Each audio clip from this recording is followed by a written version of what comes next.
Hi, everyone.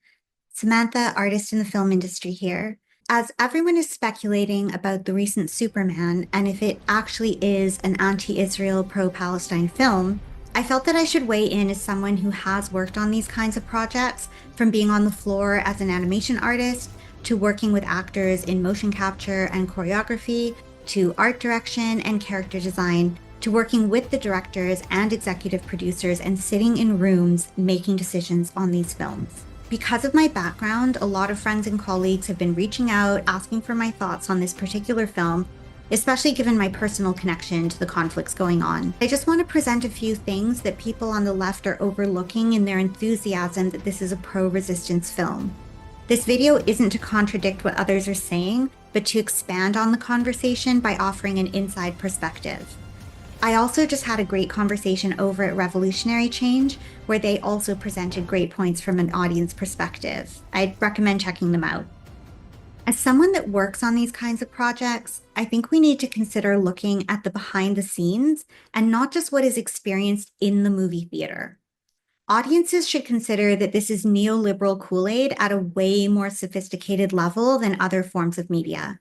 Keep in mind that these blockbuster projects are highly funded, and more importantly, highly vetted. And artistic teams that work on them often come from very white, heteronormative, financially insured backgrounds who inherit a lot of liberal ideologies that shape their decisions, whether consciously or unconsciously. These films also go through so many stages of revisions on many levels, including by CEOs that have vested interests in imperial and capital projects. They also go through revisions by the Pentagon and CIA. This is especially the case with films that use military equipment and represent the US Army. This is not an area of speculation. It's part of the contractual arrangement. If the military is on screen, the scripts are under Pentagon and CIA control. Screenwriters are mainly there to ensure the writing is entertaining. I'll link sources that provide the evidence of this in the description. Let's also not forget that this director just happens to also have a long history with Marvel Studios, which has a well-documented history with the Pentagon. Unlike Trump, as artists and filmmakers, we arguably are playing a type of 5D chess because we are actually engaging you as the audience, not just as a passive voyeur, but bringing you into a sensory and temporal experience to elicit your emotional responses. We use techniques to manipulate your feelings, engage your senses, direct how to manipulate your biases in favor of or against characters and scenarios. We determine how you experience the film through tools like incredibly emotional musical scores,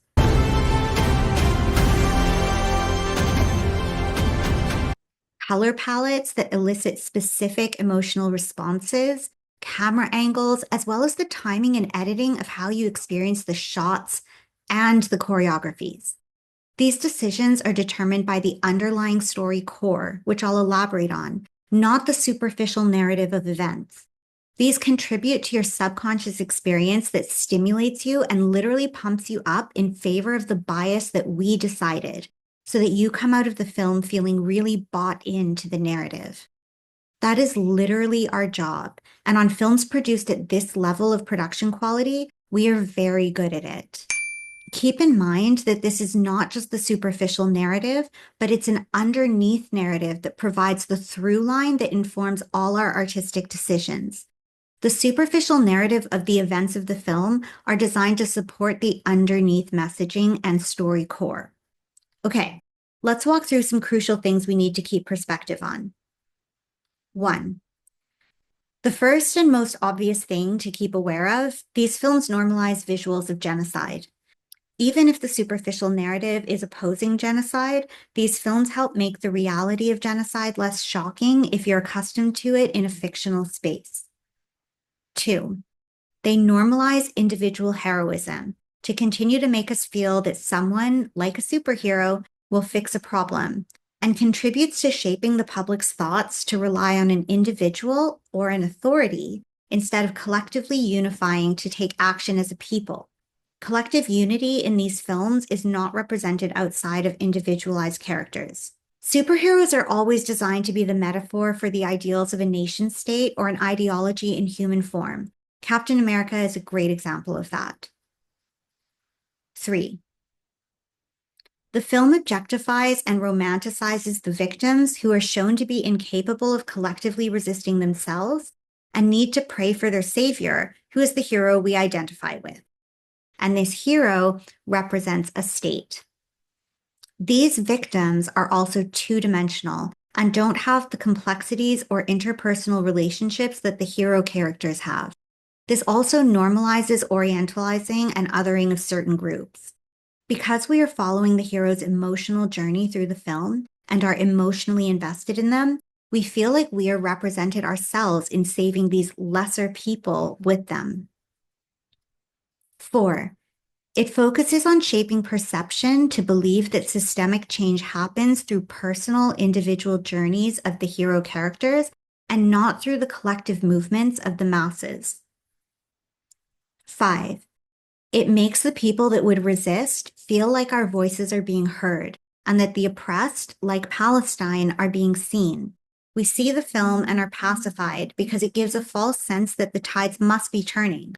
This is a common strategy that is used with diversity casting. It's superficial representation without material structural change. Instead of pacifying underrepresented racial or gender groups, they are now co-opting underrepresented geopolitical movements.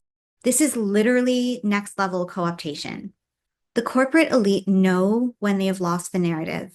Be aware that they are very cognizant of that and need to co-opt the narrative through soft power strategies that are in their favor.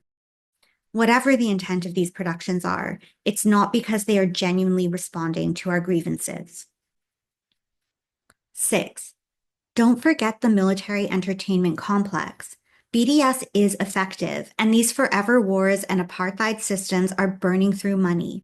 NATO and the Pentagon need more money coming in fast. NATO is now demanding 5% GDP. They need to keep up with the forever wars they are supplying. This film will draw in audiences that have been boycotting. They will now pay money to see it because they think it's revolutionary, which helps further transfer money on an immediate and vast scale from the public sector into the private sector. 7. Speaking of the military entertainment complex, any film that shows the US military in it also means the scripting strategies are required to be under CIA influence and vetting. 8. The classic colonial absolution narrative. Gunn himself said that Superman represents immigrants and America. People know that the US occupied and colonized Turtle Island. It's worth considering that maybe the core of the story isn't about the current policies happening around immigration and ICE, but justifying instead the OG American immigration, aka settler colonialism.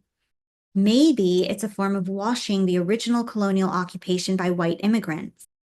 It's worth considering that this is trying to suggest a narrative that parallels a pro-American mythology. Like when the British first colonized Turtle Island, the intention was dominance, just like what Kal-El's parents wanted. But the American mythology claims Americans were the good guys after all, just like Clark Kent denying his colonial legacy of domination and justifying his claim, aka the American claim, as righteous. Just some food for thought. Curating public opinion is often done through the narrative tools that are more subtle and not actually the overt ones like the surface narrative. When trying to understand what's being done in these films, think below the surface narratives. They are trying to shape your worldview. 9. It also provides a distraction so that the woke people that would have eyes on Gaza are now busy focusing on how excited they are about the film. You're probably watching the media tours, the interviews with cast, the red carpets, getting into distracting conversations like this one about whether or not this was an anti-Israel, pro-Palestine message, which probably means they are about to do an increased level of violence on Gaza or the West Bank, or an act of violence on any other societies targeted by Western imperial hegemony. Be conscious that this is next-level propaganda meant to neutralize, co-opt, commodify, and pacify resistance. powerful visuals, entertaining humor that humanizes selected characters, which Gunn is excellent at, powerful musical scores, codified color associations, visual editing can immediately put audiences in a state of heightened emotions, and then relief through humor from intense emotional moments, which positions audiences to be more likely to accept everything they are watching uncritically because their critical defenses are bypassed through emotional manipulation.